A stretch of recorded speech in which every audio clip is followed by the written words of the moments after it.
Are these all herring boats? No, it was, well, maybe the bigger boat, you could work one or two drift nets, but it was all just rods and lines, rod lines. What were those? Are those baskets for? Well, that was just carrying the fish in. Just for carrying? Get them on the back.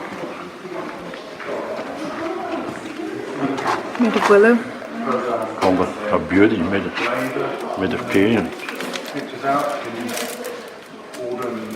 strap with over here. Put them over your back.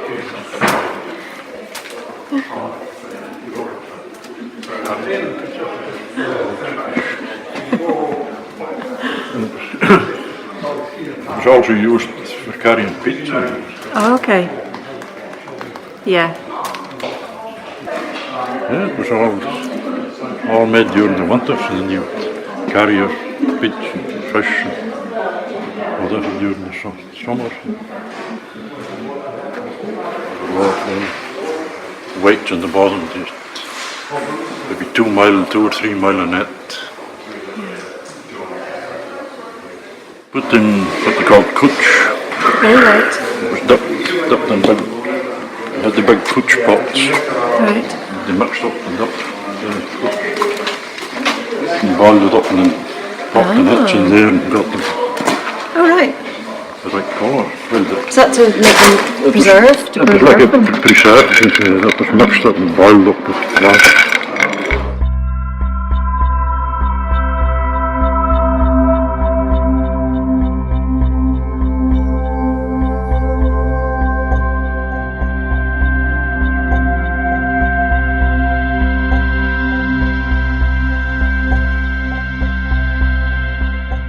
Picked up when the bottom of the beach at the very end of Hermes, the lighthouse ship was up here at the time, and they put a boat ashore from the lighthouse boat. It was lighthouse, and picked them up from there.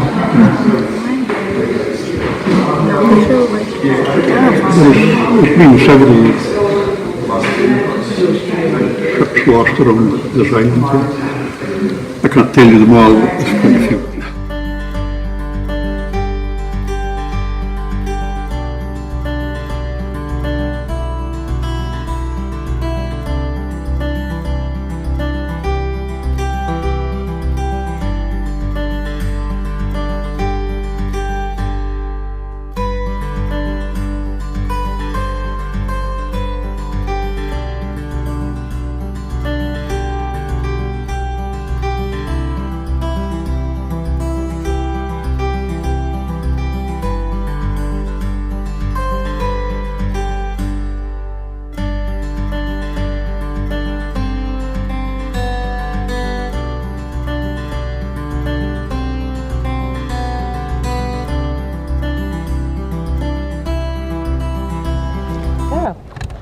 From here you can have a look at the bay in Baltasound and imagine that peopled with the herring fishing boats and the piers and all the structure of the herring industry.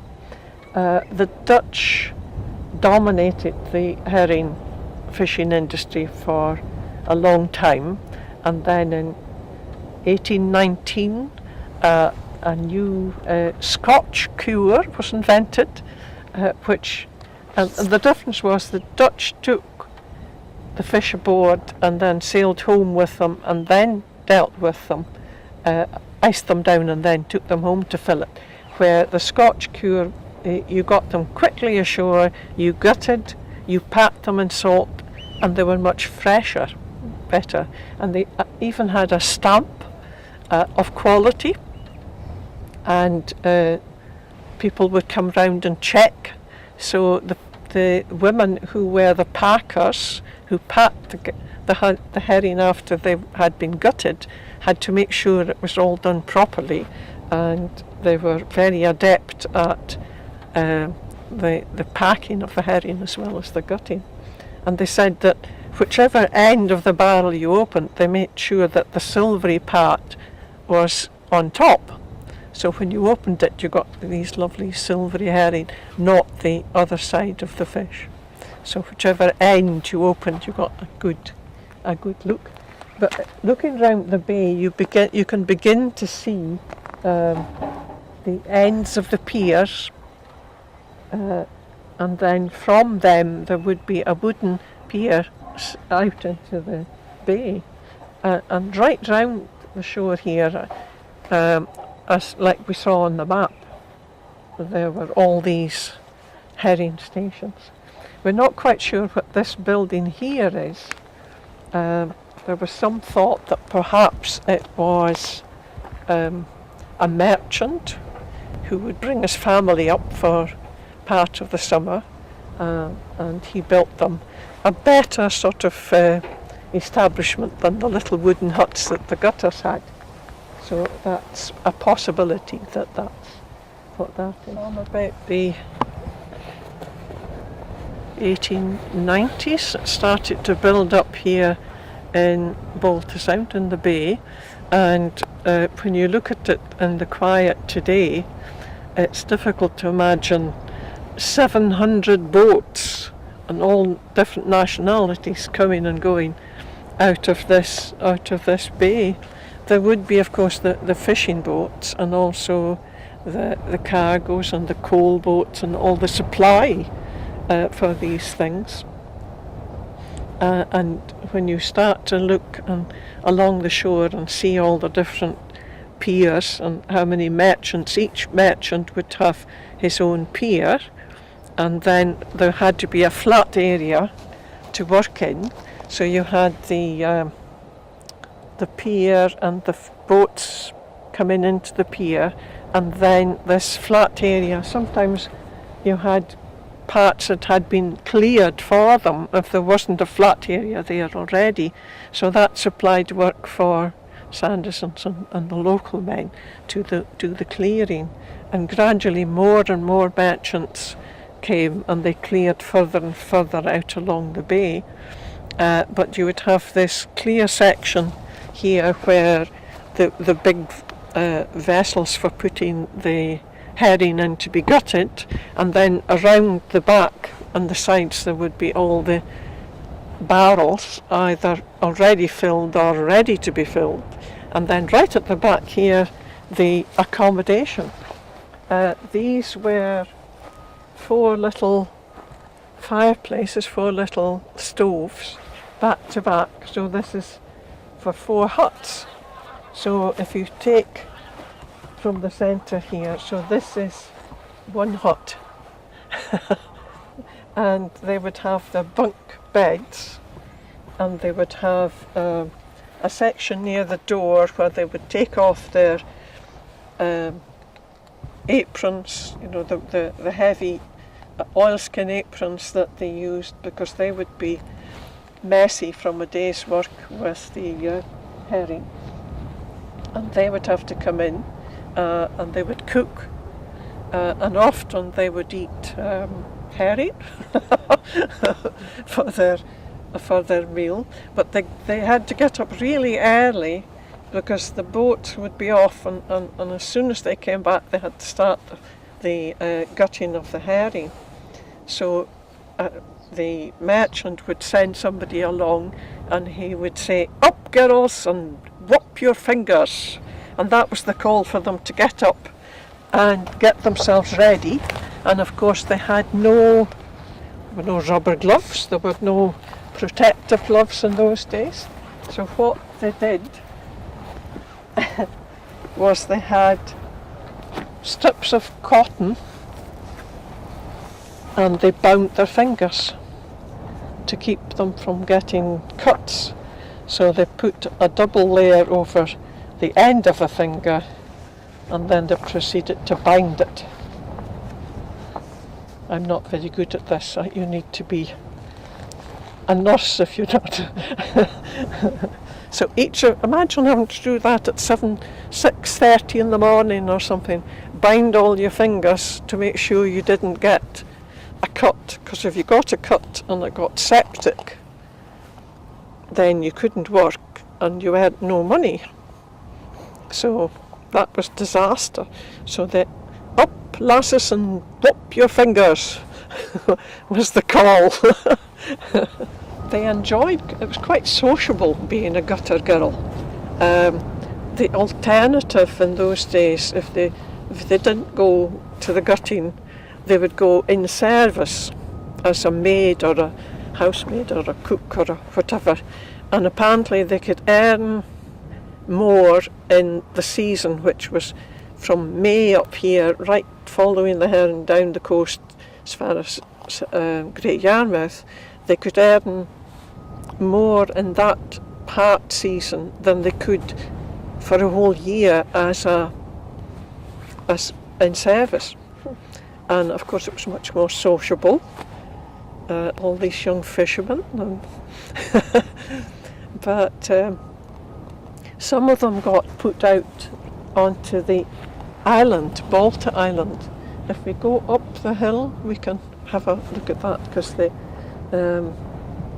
once they ran out of space for piers around the shore, then they put some out on the island. And there was even a shop out on the island there, apparently.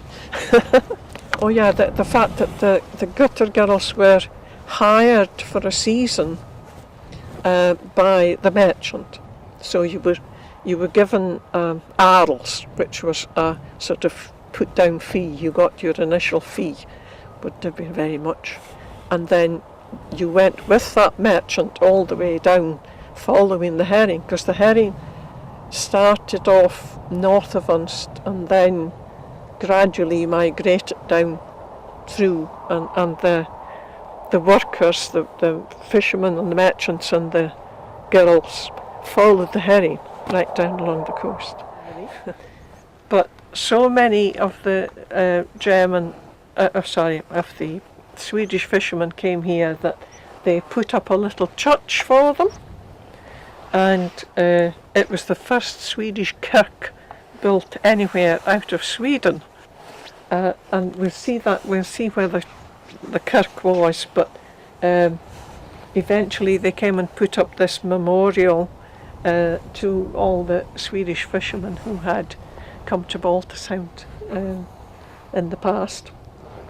And quite recently I had a visit from some elderly Swedish men, and they brought their wives with them, and the wife said that they had heard about Balta Sound all their life, because their fathers and their uncles and their brothers all fished and all came into Balta Sound, and they would go up to a local shop here and they would buy huge jars of sweeties because they were cheaper than in Sweden. So they came and visited the memorial. And if we just go along to the corner, we can see where this Swedish kirk was built. And that was in fact the start of the boat haven, because the Swedish kirk building was now disused, as it were, and Duncan Sanderson, who collected all the boats for the boat haven, had them stored in the old Swedish kirk originally. Everything, you can begin to see the ends of the piers now as we come up a bit. They used absolutely everything. They collected the guts from the fish as well, and that became fertilizer. Nothing would be wasted. So, you can just see it's going on. Each of the merchants having their pier and their accommodation behind, and the space in front to accommodate the girls and their activities. But the island of Balta that shelters the bay, there were some piers there because they ran out of space, and so some of the girls got hired by somebody and it would be out there on the island, and they didn't like that because it was away from the main social life, so they called the island Alcatraz. But I discovered that one woman had given birth to a baby on the island there, and she gave him the name Balta Saxby Bunny, from Bochum, I think it was. And I would love to know if anybody has that in their ancestry. It would be really interesting to find out if somebody knew why he was called Bolta. It's not exactly a usual name. And I mean, it goes right on. I mean, out along here, it wasn't so sheltered because the wind came in the bay. So the further out they went, they would have a less sheltered pier.